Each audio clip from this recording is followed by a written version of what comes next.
Welcome to Uncommon Courtesy, where we give you the courtesy of conversation that's uncommonly spoke of. I'm D-Mac. I'm Wesley. And this is the show. Don't forget to like, comment, subscribe. Don't forget to catch us every Friday, 7 p.m. Pacific time on The Friday Fix. And our other shows, Civil Discourse and Plays and Parlays. So, Senior Wesley, as America burns, how's your day going? I mean, it's going as good as any other at this point in time. You know what I mean? During the worst presidency of our lifetime, maybe of anybody else's. At the same time, you know, we do have a bill approaching right now that's getting very, very close to passing. Wes. You said the worst presidency. Hold on, like in the wise words of Sticky Fingers. But wait, it gets worse. Anyways, go ahead. Absolutely. It seems like that's what it's been doing every single day. It seems like that's what all it's been doing. And now we have this new bill popping up that is pretty much going to make our lives 10 times worse. But you know what? You was happy to vote for this. What the Senate Republican tax and spending bill means for your money. What money? Senate Republicans on Tuesday approved their version of President Donald Trump's multi-trillion-dollar tax and spending package, which could broadly impact millions of American wallets. Similar to the House One Big Beautiful Bill Act advanced in May, the Senate legislation makes permanent Trump's 2017 tax cuts while adding new tax breaks for tip income, overtime pay, and auto loans, among other provisions. If enacted, the bill could also slash spending on social safety net programs such as Medicaid and SNAP, end tax credits tied to clean energy, and overhaul student loans. For more personal finance, the spending package could still see changes as it returns to lower chamber for approval. But House Senate floor vote could make this week Trump's July 4th deadline. Here are some of the key provisions to watch and how those measures could affect household finances. SALT deduction.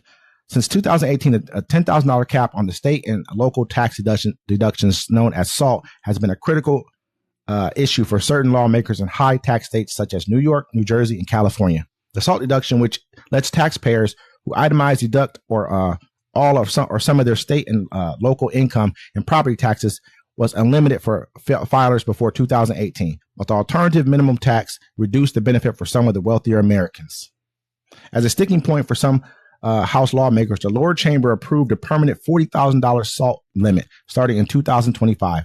That benefit begins to phase out or decrease for consumers who have more than $500,000 of income. Child tax credit.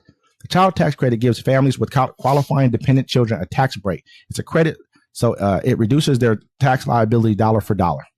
Trump's 2017 tax cuts temporarily boost the maximum tax credit to $2,000 from $1,000, an increase that will sunset after 2025 without an extension from Congress. If enacted, the Senate bill would permanently bump the biggest credit to $2,200 starting in 2025 and index this figure for inflation starting in 2026. Senior bonus deduction. Older Americans may receive an extra tax deduction under the legislation. Both the House and Senate called for a temporary enhanced deduction for Americans ages 65 and over, dubbed a bonus, in their respective versions of the Big Beautiful Bill. Medicaid funding cuts. As Republicans seek to slash federal spending, Medicaid, which provides health coverage for more than 71 million people, has been a target for those cuts in both House and Senate version of the bill. The Senate version will cut more than $1 trillion from Medicaid, compared with more than $800 billion in cuts in the House version, according to the Congressional Budget Office estimates. New federal work rules require beneficiaries ages 19 to 64 who apply for coverage or who are enrolled through an Affordable Care Act expansion group to work at least 80 hours per month. Adults may be exempt if they have dependent children or qualifying circumstances such as medical condition. Reduce food stamp benefits. Both the House and Senate version of the Big Beautiful Bill propose cuts to food assistance through the Supplemental Nutritional Assistance Program, or SNAP, formerly known as food stamps. The cuts in the Senate bill may ultimately affect more than 40 million people, according to the Center on Budget and Policy Priorities. That includes about 16 million children, 8 million seniors, and 4 million non-elderly adults with disabilities, among others, according to the CBPP, a nonpartisan research and policy institute. Yeah, so here in Washington state alone, I mean, I have a list here. I'm going to put it on the screen. It says, here's what Medicaid is known as in your state. For us, it's called Apple Health, and that's just for the kids. Most food stamps, man, you can't even get them unless you have children. You know what I mean? Like maybe if you're like fresh out of like a bad situation like prison or something like that, they may give them to you like at a very, very low level. But unless you have children, you can't just walk around and go get food stamps because you want to get food stamps. Well, it doesn't work. You can't. Some people, I've seen people if like you're homeless, or if you have like a certain extenuating circumstances where you can prove that you're this. I mean, and that's a little bit different. You know what I want? A person who's homeless to have food stamps. I would have no problem with that because if they don't have any food. Actually, no, that's crazy. That's true. Because I have a friend. She was like, "Yo, I tried to get food stamps. They wouldn't give it to me." And I'm like, "That's crazy." I had to realize she would live with her mama. Her mama got income. I'm trying to tell you, you guys think that this is like a game. They don't just give people food stamps. People aren't just able to walk around and get food and everything's free for you. But they give people $440 a month on welfare. That's what you get for like payments on welfare. $440 a month.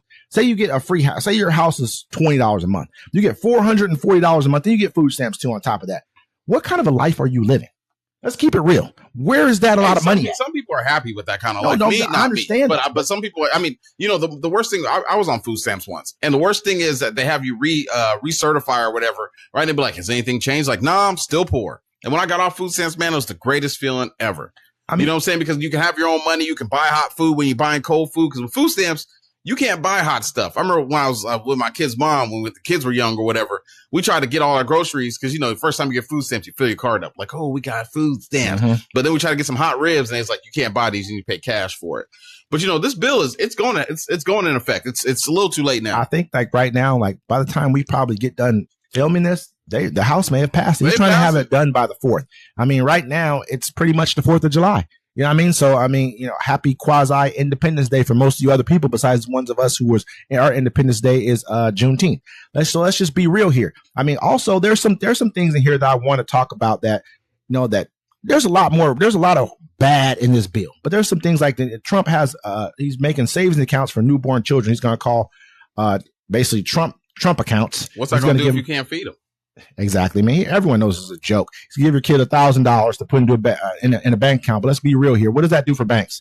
Capitalizes banks. You know, banks, every time you put money into a bank, they can basically they can loan out 10 times the amount of money that you've given them. That's just basically he's just capitalizing banks pretty much. Yeah, he's helping your kid out a little bit, but we all know that. You know what money does? Like most money, it doesn't grow. You know what I mean? Especially not with the way inflation is right now. Like, it doesn't matter if you have a savings account or not. What kind of, it's a high yield? Even that is getting eaten into by inflation. So it doesn't really matter. Let's just be honest here. They're cutting Medicaid by over $1 trillion, man. You know how many, 71 million Americans are on Medicaid. Most of them elderly. He's basically trying to make work requirements for people who really can't work. So you're pushing people who should not be in work roles onto work roles. You know what? At the end of the day, Wes, this is what America voted for. This is what they deserve. At the end of the day, you know what I'm saying? People won't understand what they've done to themselves until it finally happens. Cause this is happening. You know what I'm saying? It's past enough.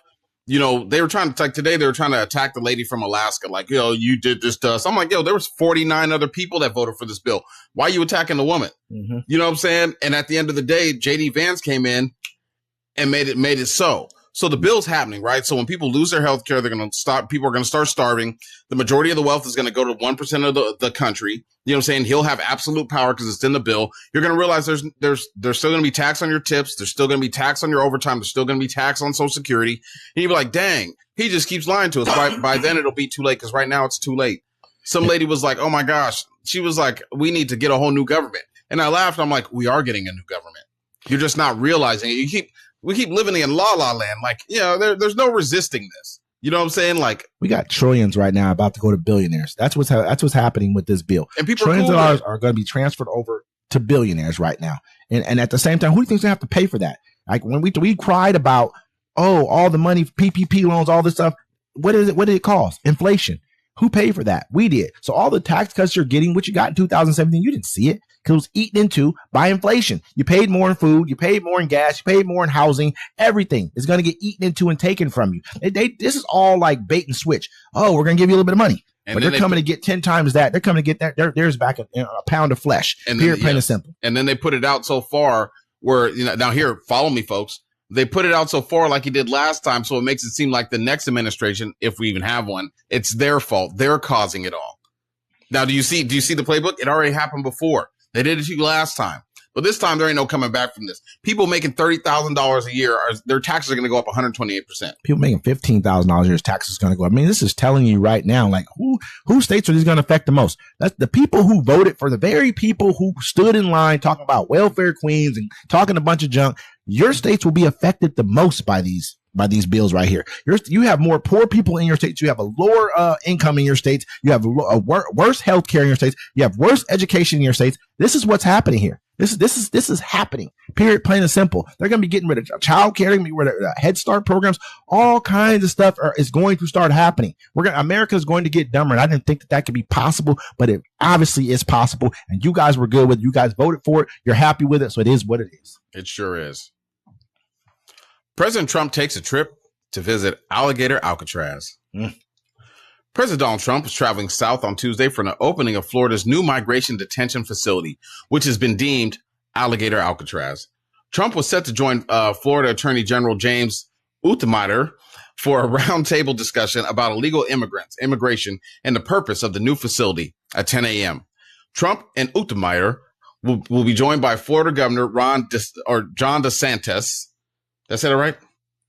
Cool. Anyways, Rep. Brian Donald, Department of Homeland Security, Kristi Neom, and ICE Acting Director Todd Leons, and Florida Division of Emergency Energy Management Effective Director Kevin Guthrie. A news release stated.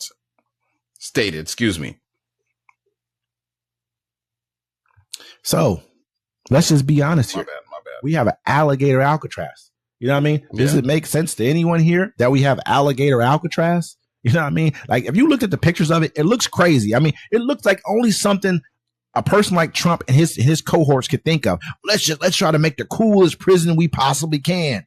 Oh, let's make a moat around it. Let's put alligators in. Like, who thinks of this type of stuff? Remember, we become childish when it comes to our politics. I'm sorry. No, this is not childish, bro. Think about it. Like, he wanted to redo Alcatraz and put him there, but they're like, it costs too much. They're like, well, we could build one in Florida around with alligators in the moat.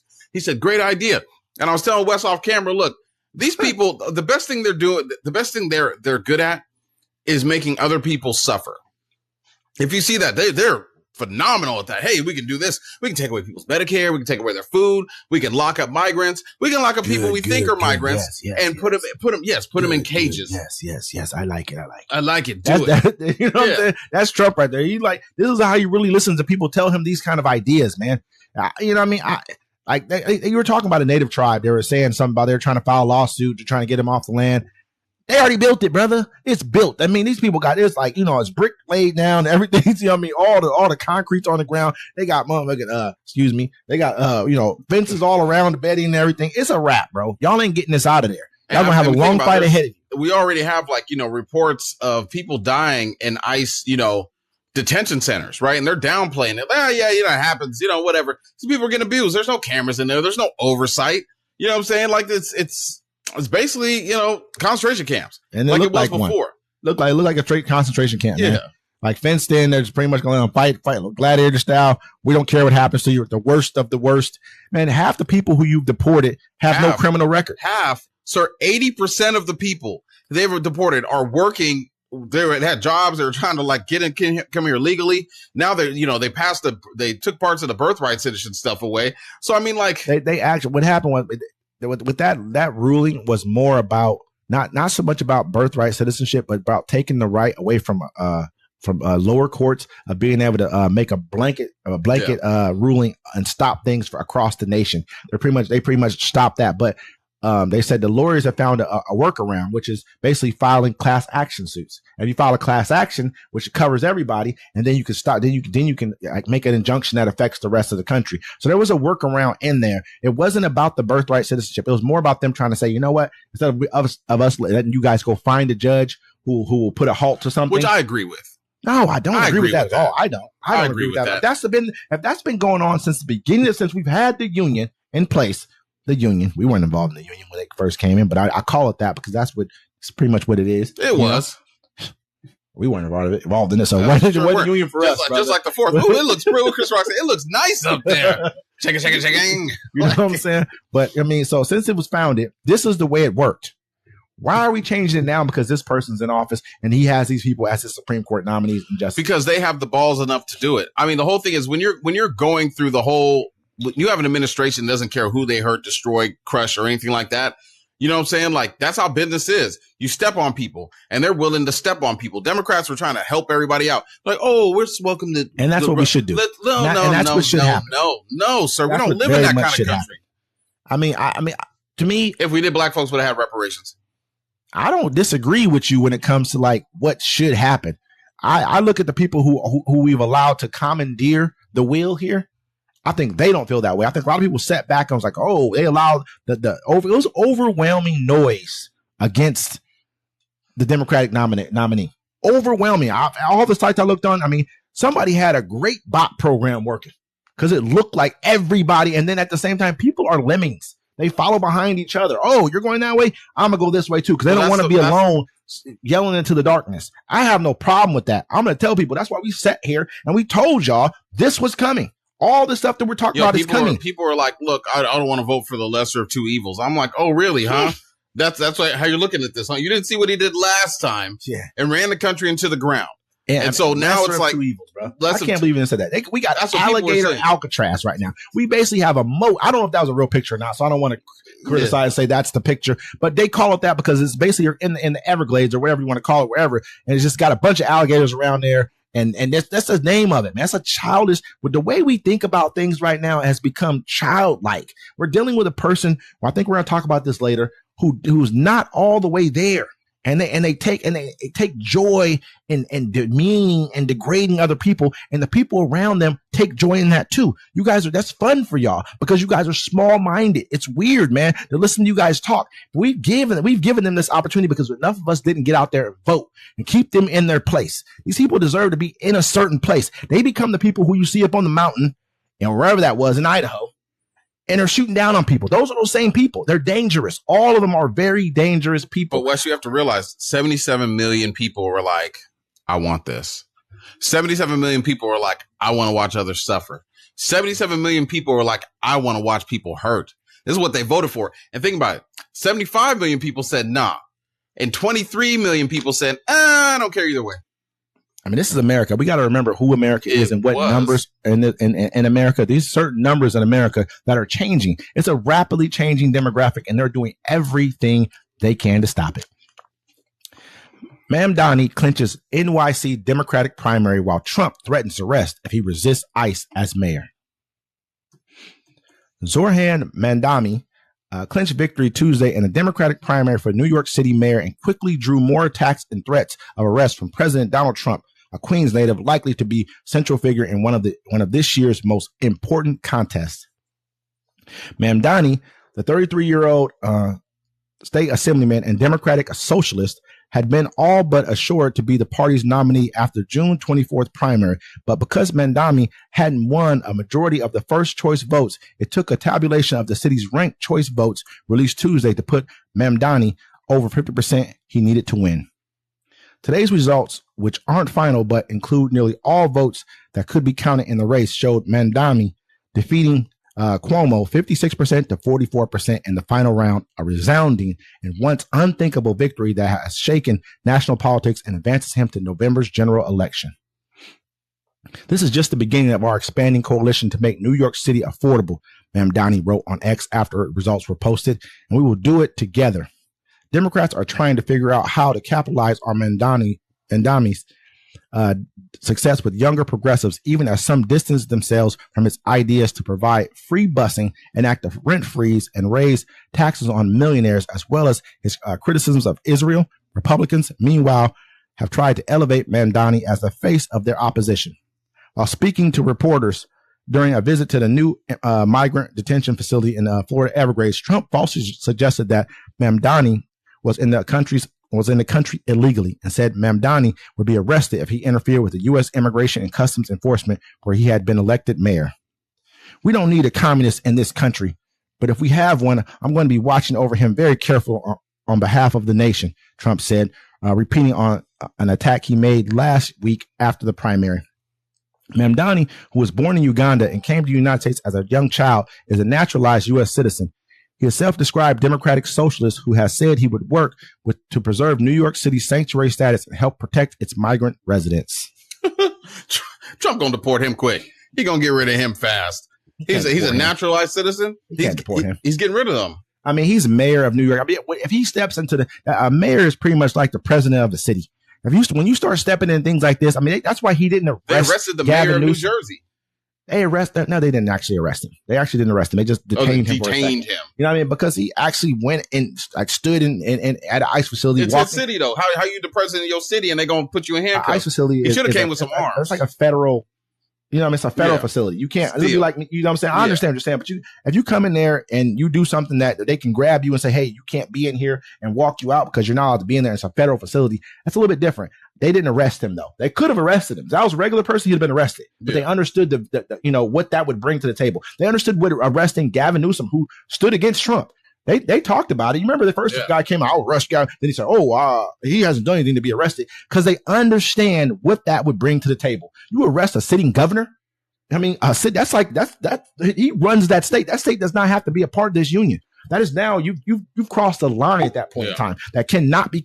It's a lot of lines he's already crossed. Don't get me wrong, but you see how he's pulled back at the same time. What did Charlie Murphy say? He's a habitual line crosser. Yeah, it is what it is. But all of this guy right here. Let's just talk about Mamdani for a minute. This guy has come out and said that he's for free child care for all children under 5 years old. I agree with that. He's for free, basically make buses. He said our buses are the slowest in the country. We want to make them the fastest and free. They should be free. I mean, think about it. Buses don't make their money off the fares. Excuse me. They make money off federal grants and federal funding. I mean, this guy, he wants to do a rent freezes across the city. He said he's trying to make New York affordable. Also, he said he wants to start out putting like city grocery store in each borough. They're trying to have prices where they can control prices of that grocery store. That's a good idea. Man, he has some really great ideas. I don't like the fact that he came out and said he's against capitalism. I'm not. Oh, capitalism been booty bumping us for years. Wes. Yeah, but our capitalism also led to some of the greatest leaps and bounds we've had. No, it's not capitalism as a whole.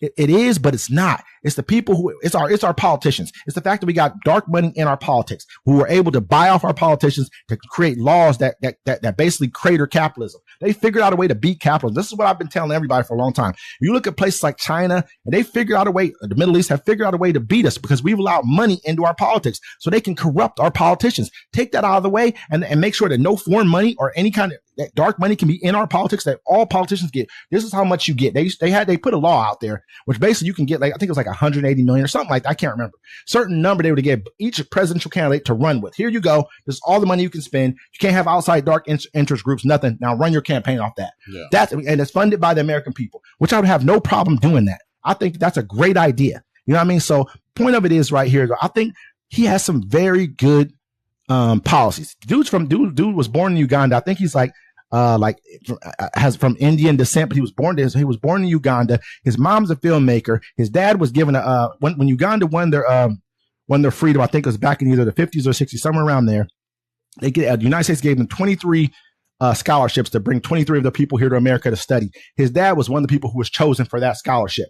And he came here and he actually fought alongside blacks and to go and doing the busing down in Selma, all that kind of stuff. He was a part of that. And he called when he got arrested, he called the embassy. Not a civil rights supporting Muslim Indian. You know what I'm saying? Now his father called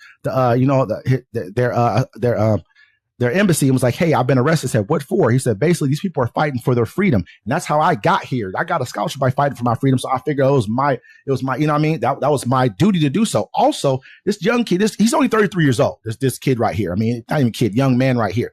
He's 33 years old. He used to make rap music. He got rap videos. They put him online. Like when they had him on CNN, like, hey, this is you rapping right here. Trying to, you know what I mean? So he should have spit his hot 16. He has an understanding. Yeah, they don't like that. Of something that's greater. He's a part of something. What do you think a ticket to him in AOC as vice president? I don't think that'll work because people are so fearful. I'm not against AOC. I think AOC should be leader of the Speaker of the House. That's what I think AOC should be. She should be Speaker of the House. I think that down the line, I don't get me wrong. Hakeem Jeffries is great for black people, great for all that kind of stuff, but he will do he's basically a chip off the old block. I love Nancy Pelosi. Don't get me wrong. I really like Nancy Pelosi. I think she's a savage, but Nancy Pelosi is bought and sold by AIPAC and the rest of the people just alike. But she will go hard for the people as well. But she has too many special interest groups in her pocket. I think AOC would be a great Speaker of the House. I don't think she needs to run for president at this point. Go be Speaker of the House and then run for president after the first one works. After the first one works, because they will demonize her to such a degree. But I'm telling you, I think his policies are going to be popular. They're going to do everything they can to tank him, because you even look at me, a lot of the Democrats are coming out against him. They're like, Hakeem Jeffries wouldn't even support him even after he won. He's like, I haven't given him my endorsement yet. They're like, why? Because I don't really know him. But you guys are all going and giving Andrew Cuomo or whatever his name is your endorsements going after that. Cuomo shouldn't have been pushed out. And he should have been pushed out, but so what? It happened. It doesn't matter. I'm not saying I'm just saying he shouldn't have been pushed out. But that's for whatever reason you got pushed out. You got pushed out, and now you're back here, and you're all like, "Hey, who was the first country that you guys would go and visit if you guys had a chance to visit any other country?" They all said Israel. All of them. You know who didn't say Israel? Mamdani. He's like, well, I would stay right here and deal with my problems in New York, because they're trying to get him to say things that are like, oh, so do you believe that the Jewish state should be a Jewish state? So now we're talking about basically a theocracy. That's what we're trying to make. A theocracy is good now. Oh, what happened to the theocracy when we're talking about Iran and all the rest of them? That's not good for them, but it's good for Israel. It's good for the Jewish state of Israel, but it's not good for Iran. And this is a crazy thing. You see what they did recently for the Jewish people in America. They named them a race. So they took all that aid away from everybody else, right? Named them a race. But they're the ones that still get federal grants and all that stuff now. They're the only people that do. Wow. But like I said, this guy right here, man, I think that he's going to, that's a hell of a fun fact. That's crazy. I think this guy right here, I think he has an opportunity to change a number of things and open up eyes to what could be in this country. I hope we don't go fully socialist. I do believe in free education. I do believe in healthcare. I do believe in childcare. I do believe that people should have a livable wage in this country. There's a number of things I do believe in. You know what I mean? But I am still a capitalist at heart, because I do understand that capitalism breeds competition. I like that. I like people who want to get up and do things for themselves. You look at places like France who have so much socialism in their government. That's why they have to thrive off of the misery of other people, and have to take from places like Africa, countries like Niger, Mali, Burkina Faso, to make their country as good as it is. And now wait till you see what happens now that they don't have all these lifelines and leeches that they blood suck and leech off of other countries for so long. Wait till you see what happens. I don't want us to become that. Yeah. So that's, Yeah. And we're going to keep you updated on that one. And then I have one more here, Wes. This is unclaimed Bitcoins in danger. California new crypto bill explained. The bill, let's see, California State Assembly has approved a bill, AB-1052, allowing seizures of dormant Bitcoins and crypto wallets. The legislation categorizes long inactive digital assets as unclaimed property and now moves to the state Senate for potential revision before final enactment. The bill targets Bitcoin holdings left untouched for more than 3 years in hosted wallets. Authorities may seize these assets if account holders fail to show activity within the designated period. The law applies primarily to wallets held on exchanges rather than private cold storage. Though the assets will remain in crypto form, they will be stored by a state custodian until reclaimed. Users must provide proper identification to retrieve their funds if they become active again. The state cannot liquidate the holdings under any circumstances during the custody period. AB-1052 passed unanimously in the Assembly with 78-0 votes on Tuesday, showing strong bipartisan support. While it pushes for accountability, it also raises concern among long-term holders. Many see the measure as government overreach, especially targeting those practicing long-term holding strategies. Well, I mean, how do you feel about that? I don't like that. If I leave something there for, 3, 5, 6 years, why are you touching it? I mean, it is what it is. This government, that's mine. You don't be like, oh, well, that's like my kids, bro. It's like I put some food down, like, ain't nobody touch this in 5 minutes. But this is kind of what the government has become, man. This is a deep thing. I guess they're just trying to look at it from perspective. I'm not sure why he's even doing this. I mean, especially under this administration. Yeah. Why are they even doing this? He's such a big crypto czar and all that. Why are you here trying to take people's money pretty much? You know what I mean? If you don't do something with it, I'm going to take it. You pretty much know what you're saying to me. Like, you know what I mean? If you sit it around, I guess at the same time too, that what they're trying to do is probably trying to put stuff back out on the market. That young kids. This is for California. California, huh? It's California. It's just in California is doing it. That might be, people do a lot of that dormant wallet stuff. Like you look at the guy who I think he was one of the people who either he made a drug or something like that, or he did something. He got in trouble for making like a drug, and he raised the price on it or something, right? I think it was him or someone else. Oh, the one homeboy that bought the Farmo Bro. I'm not sure if it was him. The Wu-Tang album. It's one of these guys, right? And then all of a sudden, it was him or one of these other type of guys like him. And all of a sudden, he found like this wallet that somebody donated $40 million to him. Then somebody donated another $40 million to him, like through a crypto wallet. They didn't know who the person was. They're like, they think it was one of his dormant wallets that he just sent to himself and donated the money to himself, basically after the fact. You know what I mean? That's probably what they're trying to get around, because they're like, hey, why do people have all this just dormant money just sitting around here? Well, think about it, like people sat on their Bitcoins and forgot all about them, right? Mm-hmm. And then 10, 15 years later, they're like, oh, wait, I have this Bitcoin. Now I'm a millionaire. You know what I'm saying? Everybody wants a piece of it, because the crypto is kind of like, it's just kind of lawless at this point. Mm-hmm. It's money, it's digital money or whatever. But like, they're like, yo, they want to take it. They want to touch it. So I don't like this bill. I don't like it. Anything they do where they can just take your stuff from you at any given time, I'm not with that. It just doesn't make any sense. That's why I don't do crypto, bro. It's like, if I can't touch it with my hand, I'm like old school people. If I can't touch it with my hands, I don't want to deal with it. Yeah, I mean, I guess they're also trying to probably keep crypto circulating as well, especially Bitcoins. There's only so much Bitcoin that can circulate, so they're probably trying to keep it in circulation. I have no idea. California, man, sometimes they do things that I really don't agree with, but that's America. Yeah, and with that, folks, this is Uncommon Courtesy. Until next time.